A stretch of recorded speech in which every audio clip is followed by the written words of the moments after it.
Man, I almost forgot what that open sounds like. Good to be back with you guys there on Birds 365 after a week's hiatus, first one in 100 weeks. We're back and we will be here for you all off season long into the regular season. Not planning on going anywhere other than right here on Birds 365 on the JAKIB Media YouTube channel. You've got Mac and Mac, Jody McDonald, and John McMullen. How'd you enjoy your down week, Johnny Mac? Glad to get some rest back at work. That work is rest for me, Jody. As I said before we left, I would have a big to-do list, and yeah, it was too big. Too big. All right, so now we put you back to work with us rather than the wife at Shea McMullen. And man, we got plenty to talk about because a lot came down during the week we were off here on Birds 365.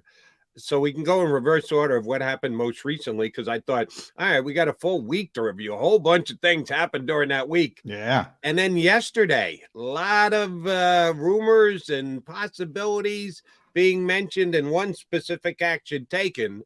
And that would be the separation between the Eagles and Dennard Wilson, who was a finalist for their defensive coordinator position. He did not get it. That went to Sean Desai instead. And that became official while we were out last week. So we've got to talk about that. But first things first, I guess you would say it's not surprising. I thought there was a possibility that they could keep him under wraps and keep him on the staff. But I guess a little bad blood under the bridge there. And they've decided to part ways. From the best of your knowledge, his choice, their choice, agreed upon, time to move on thing. How did it play that Wilson is not coming back to the Eagles as any defensive coach? I mean, if you listen to Nick when he talked in Indianapolis, it was pretty clear at that point he was not going to be back. To me, it's common sense. I mean, if you get passed over for a job like that, you're going to move on. That's what I expected. That's ultimately what happened. It's interesting because Marcus Hayes tweeted out something. I tried to get him for the show, but he's busy. Hopefully we'll get him later in the week.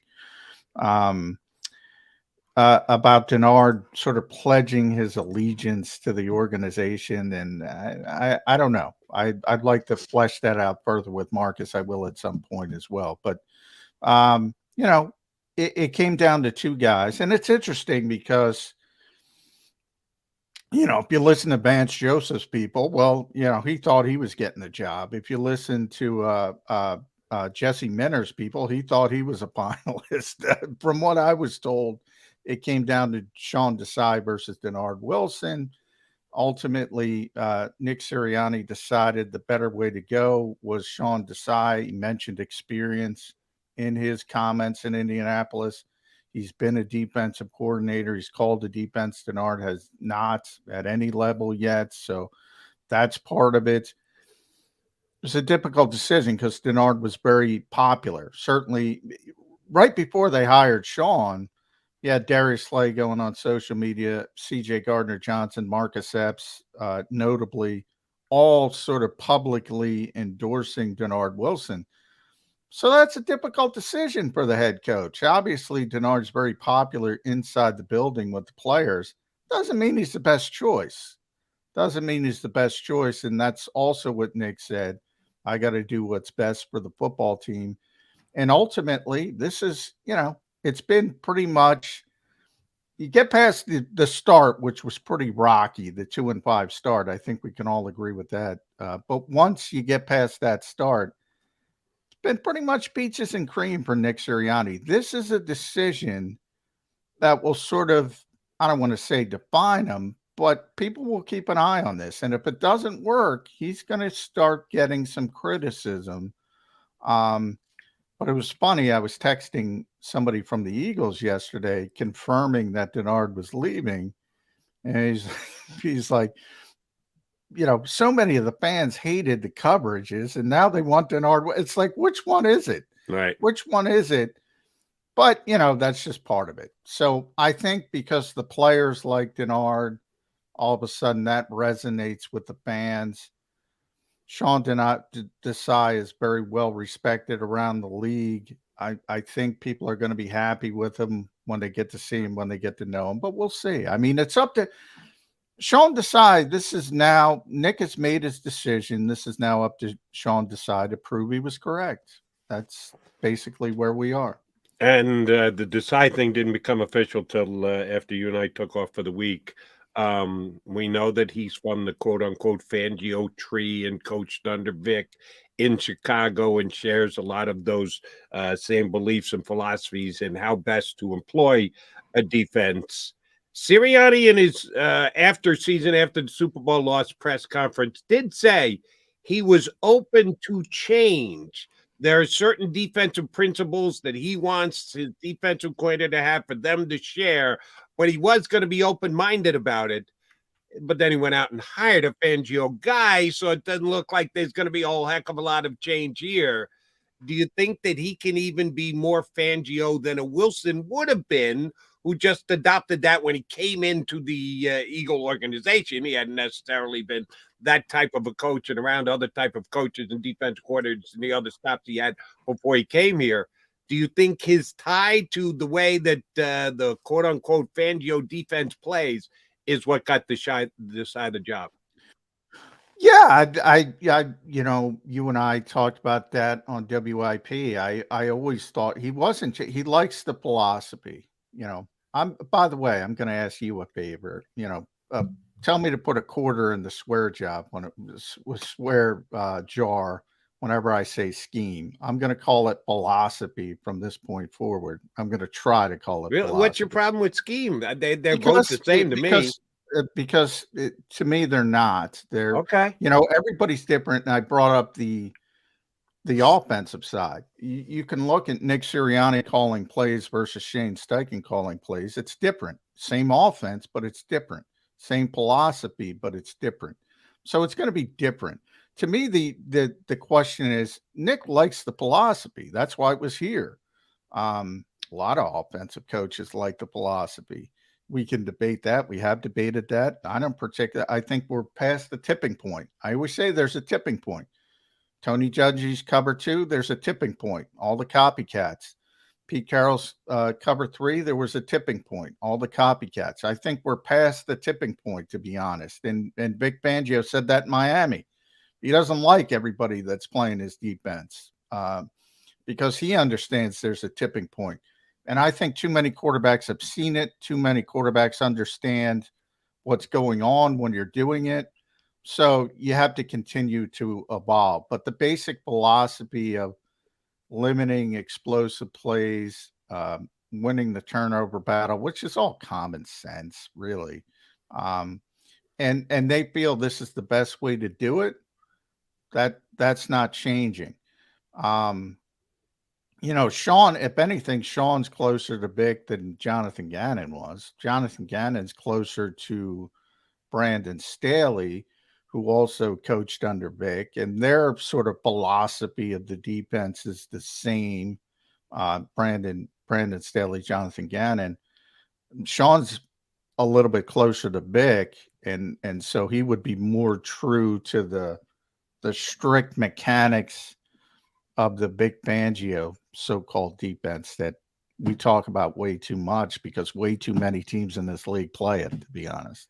Know that you think that it's gotten past the tipping point. That you've certainly made clear with the listeners here on Birds 365. And yeah, I miss reading you guys on the stream. We got some good streamers, got some wacky streamers too, but I miss reading the guys on the stream.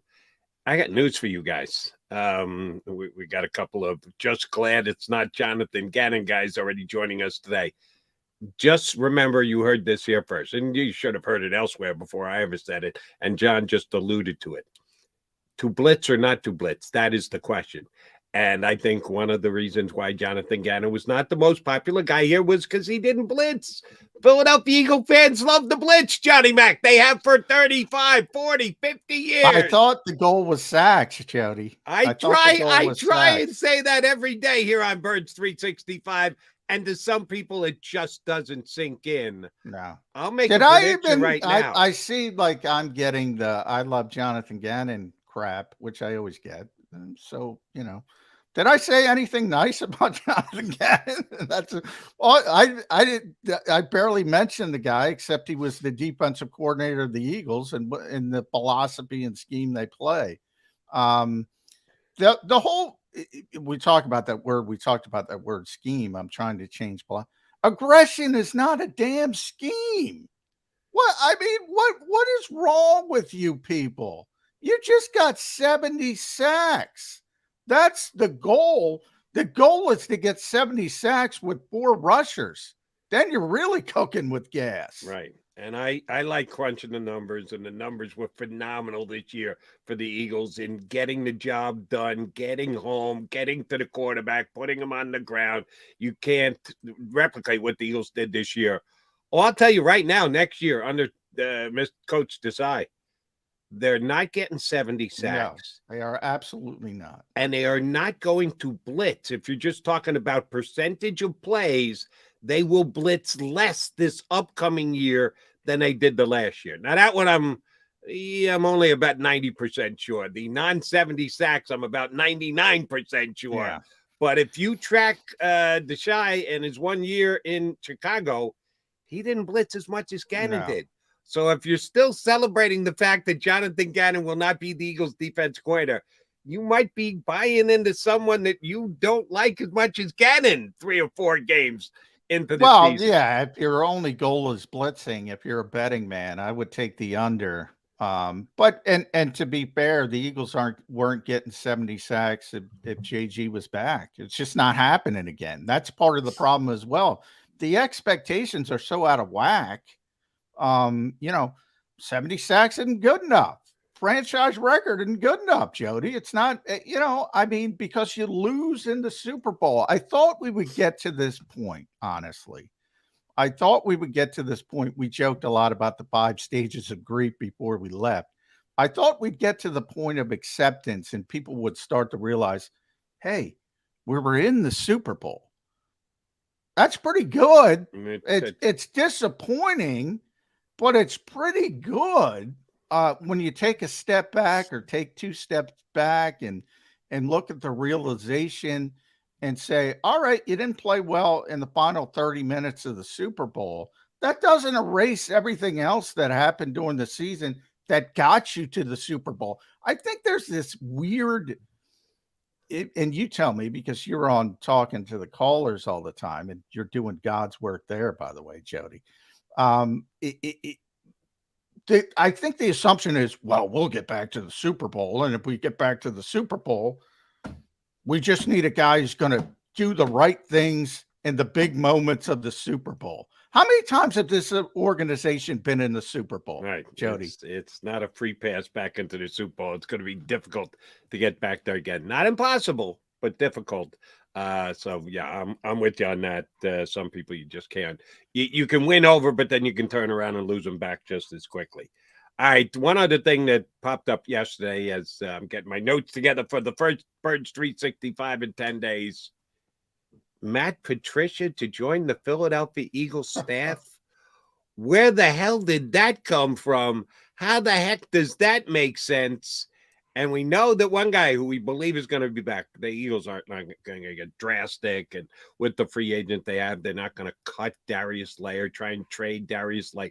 Oh, by the way, that wouldn't help them all that much under the cap because they'd have to take this pretty big dead cap hit. So don't even go there. Yeah, Darius Slay and Matt Patricia don't get along a little bit. He's still under contract to the Patriots. Shooty was their de facto offensive coordinator last year. Why? Only Bill Belichick knows for sure. But he's been a pretty damn good defensive coach in his day over his career in the NFL. Come in as the Eagles linebacker coach? I'm sure this didn't come out. The reporter in Boston's a pretty tight-end reporter, so it didn't come out of left field and isn't just made up in whole cloth. But this one just doesn't make sense to me, John. You got to explain at least the thought process behind something like this even being talked about. Well, the thought process is he's a good coach, a good football coach. And even Darius Slay will admit that he knows his X's and O's. But yeah, it's very strange. I mean, Slay is not shy at all. He does not like Matt Patricia, even a little bit. Feels he disrespected him. back in their days together with the Lions. That's a team captain. That's a Pro Bowl cornerback. It is a strange situation. We all assume the Eagles are moving forward with Darius Slay and they're going to lose James Bradbury, which I think ultimately is going to be the case. I don't know how those two can coexist other than, they won't be in the same position room, obviously, but Matt in theory would have a big impact. And I've heard the name Mike Pettin as well. We're going to have Jeff Mosher from Inside the Birds on the show in the second hour. Him and Adam Kaplan are plugged in when it comes to the coaching. So we'll get some intel from those guys. But yeah, it doesn't make sense to me. Doesn't make sense to me. It's a positional coach job. Why upset one of your better players, one of your team leaders, one of your team captains who you're counting on? A lot of these things, I just mentioned it with Vance Joseph. If you saw the stories coming out when Vance took the defensive coordinator job in Denver, you'll see a bunch of stuff. Well, he had a decision between Denver and Philly. No, he didn't. The Eagles weren't hiring Vance Joseph to be the defensive coordinator. That's one-sided coming from his camp. Wasn't happening. Didn't he get 2 interviews though, John? If they were doing, everybody gets 2 interviews. By the way, this is another. He got 2 Zoom interviews, which again, we talk Zoom. With what the first one was with Nick, or I don't know what the first one was with Nick, and one was with Howie and Jeffrey. He's a big name guy. Look, the Eagles are famous in NFL circles, or some would say infamous, I always point out, for their exhaustive interview process. When they do interview people, they interview them for a bunch of hours, a bunch of time. They put them through the grinder. And a lot of it is, I'm not saying they weren't interested in the guy. They were interested. But it was, more pick his brain, probably more, okay, how can we better integrate some more aggressiveness with this particular scheme? Half of it is just learning about what the rest of the league is doing. I'm just saying he was never going to get the job. And if you look at the stories when he took the Denver job, it was like he was almost making a decision between the Broncos and the Eagles. He never got an offer to be the Eagles defensive coordinator. He didn't even have his in-person interview at that point when he took the Denver job. So I'm just saying, and then you have Jesse Minter as well. And I don't even know where this one came from, but evidently some fans think Jesse Minter was a finalist. I don't even know where that came from, to be honest, Jody. I'm sure somebody reported it somewhere. I can't keep up with other reporters. I mean, it's always the case of the agent of the coach kind of as he should do, spinning his client in the best way possible. It was always going to be Sean Desai. I told you that early in the process versus Dennard Wilson. They didn't want to change the philosophy. Those were the 2 guys rooted in the philosophy.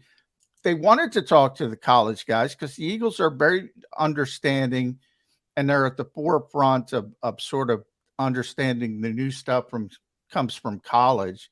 So they want to pick guys' minds at that level who are doing some different things. And they want to, they're a very smart organization. But, yeah, I mean, it was always going to be Dennard Wilson versus Sean Desai because they wanted to keep the same philosophy. In the same way it was going to be Brian Johnson as their offense coordinator. That's exactly what happened. That was funny. Quickly, I know we got our first guest, Colin Thompson, scheduled to join us, coming up in just a couple minutes. Howie and Nick both spoke out in Indianapolis. I thought they both did a real good job. Nice to see Howie's out of his depression phase and had a little smile and a personality to him. A couple of attempts at humor that fell flat on their face. Nothing new with that. Trying. He's back in there as Howie the jokester. But Nick talking about the interview process and deciding on their coordinators. And the Iowa State offensive coordinator, whose name was Nick, and he couldn't even think of the guy's last name. Houseman. It's a difficult name, so. Oh, come on, you interviewed the guy to be your offense coordinator. You got to be able to come up with his last name. Come Yeah, on, Nick. it's a difficult name. But Okay. yeah, that tells you. You're I cutting mean, more slack than I am. well, as we explain, you have to adhere to the Rooney Rule. So you had to interview minority candidate from outside the organization, even though Brian Johnson is a minority. You still had to do it. And Nick is very close with Matt Campbell as the head Right. coach, so he went that direction, and you get it done. And that kid, by the way, he's 32 years old. He gets his name out there in NFL circles. So from that point, it's a win-win. But yeah, it was always, the offensive side, it was always going to be Brian Johnson. The defensive side, they were open to other avenues, as obviously they went with Sean Desai. We're going to have our buddy Colin Thompson here in a minute, who was with Sean Desai in Chicago. So I believe Colin is going to have only good things to say about Sean, but who knows? We'll have to punch him up to find out. But yeah, you talk about Vance Joseph really never having a shot. Oh, the Iowa State offensive coordinator had less of a shot to get a coordinator position than Vance Joseph. You talk about window dressing. That's all that was. It was Brian Johnson's job from the time that the now head coach of the Indianapolis Colts signed on the dotted line, and Shane Steichen walked out of town. All right, he's McMullen. I'm McDonald. That makes it Smack a Mac Birds 365. Glad to be back with you guys. Looking forward to our first guest since our return, and an old friend who has been here on the show with us before, NFL tight end and former Owl Colin Thompson joined us here on Birds 365.